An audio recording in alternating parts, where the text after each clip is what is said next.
What's good, YouTube? It's your boy DJ LiftOFF with the JP Way, and you don't want to miss this flight. You see the title of the video. Let's get into it. All right, DJs, the first common mistake that I see are DJs not being able to drop the track precisely on the one. So it doesn't necessarily have to be always perfect because you can adjust, but you do want to be as close as possible. So here's a quick practice routine that you can do that uses different techniques, and it's literally just to help you with your timing and dropping your track on the one.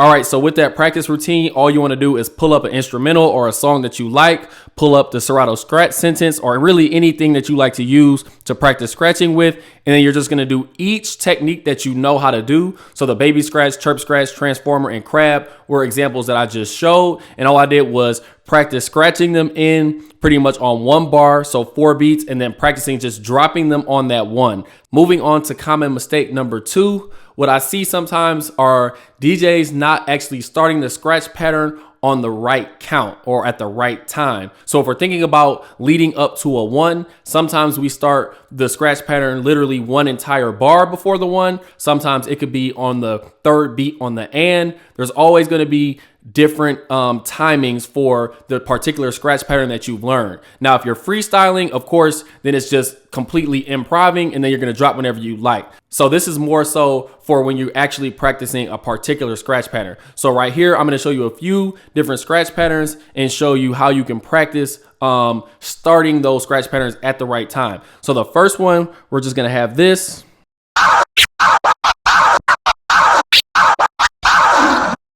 So that's going to be a 1 bar scratch pattern. So that's 4 beats. So that means we're going to want to start that scratch pattern literally 1 bar before the 1. So we're actually going to use the same exact song. So let's go ahead and count it first. 1 and 2 and 3 and 4 and 2 and 2 and 3 and 4 and 1.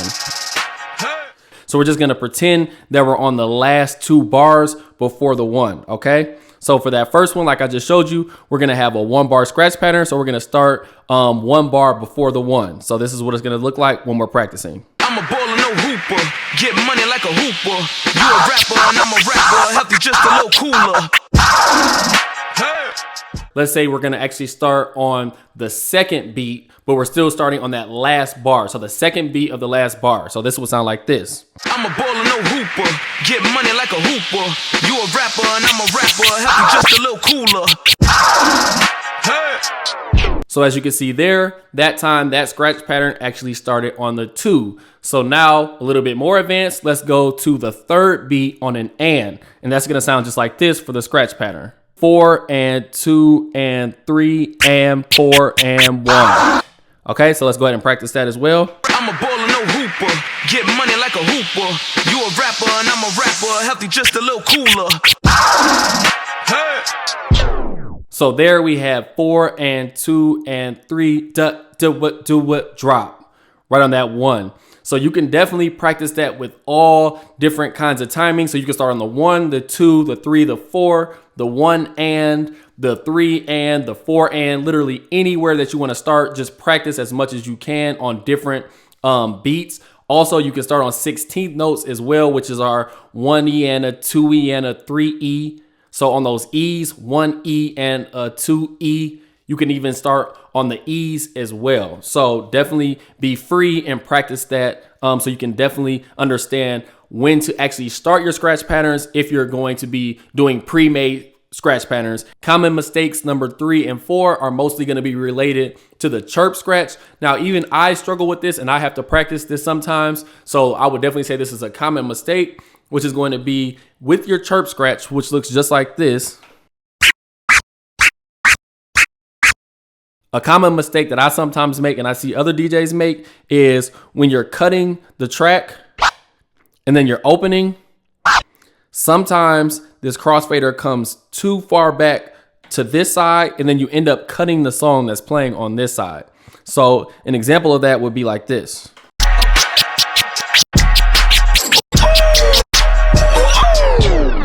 So as you can see right there, if you come back too far on this side, you'll actually cut this track out. So to practice this, all you want to do is just remember to be really light when you're pulling this crossfader back after you cut the track. So when you're pushing back, whether it's with your ring finger, your middle finger, or your index finger, just make sure when you're coming back that you're trying to just stay right around this middle area. Sometimes I do go a little bit farther, but when you're practicing, you really want to try to stay in the middle, because especially in the beginning when you're learning, it's better to get this down early rather than like me learning it late.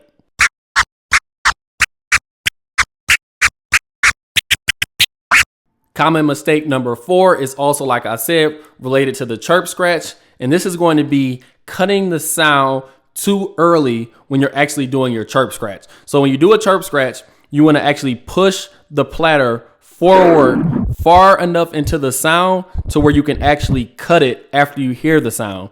And then it's a lot easier on your way back, because you're essentially, as you're pulling it back, you're also opening the crossfader. But the more difficult part is going forward, because sometimes if you cut the track too early, you definitely want to make sure you're pushing far enough before you actually go ahead and cut. So even though it is a very quick sound, it still is a full sound, if that makes sense. And a way to practice that for me was always to start off really slow. Like I always say, start off slow, and then as you get better, slowly start getting faster.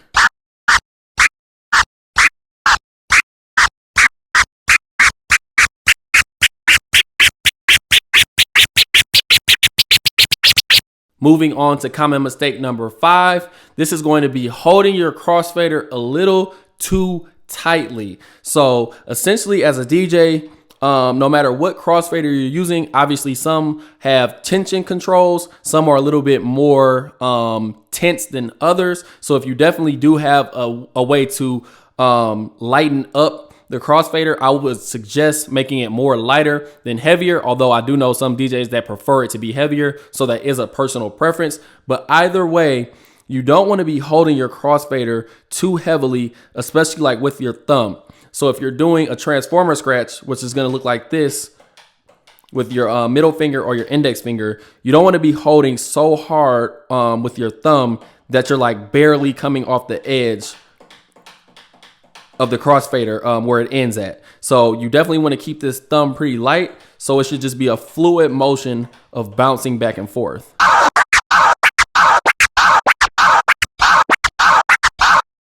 If you hold it too tightly or you press too hard with too much pressure, you'll start seeing that you'll have problems with getting all of your sounds. So that was an example of me just kind of pressing too hard. And if you find, again, that you're having issues, just remember, just try to keep your thumb as light as you can, holding this down. And this should just be a very fluid motion of pushing back and forth.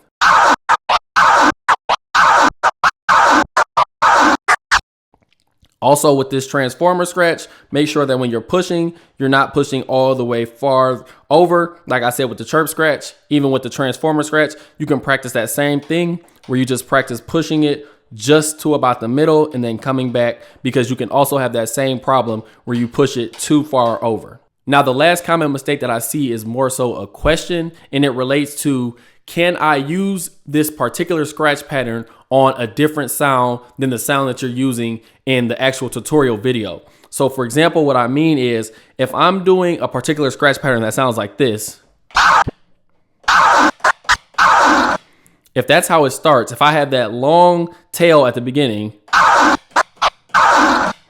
that means that you're gonna have to find or use a sample or a vocal or some type of sound that has enough room for you to be able to open the crossfader and get a sound that's that long. So obviously, if I was using something else, let's just load a different track.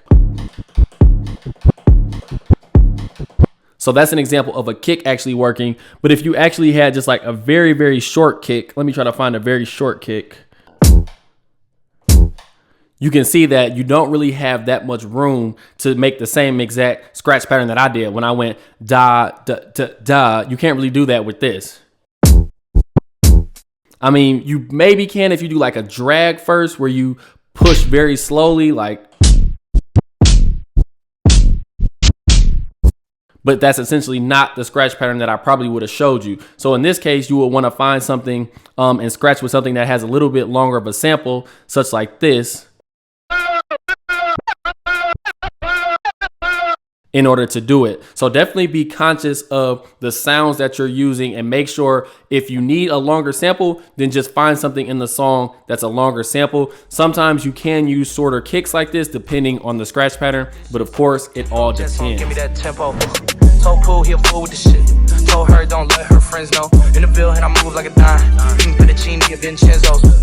Me and my amigos got that free smoke on the West Coast. Yeah, I'm talking about pre-rolls. Dark hair bitch.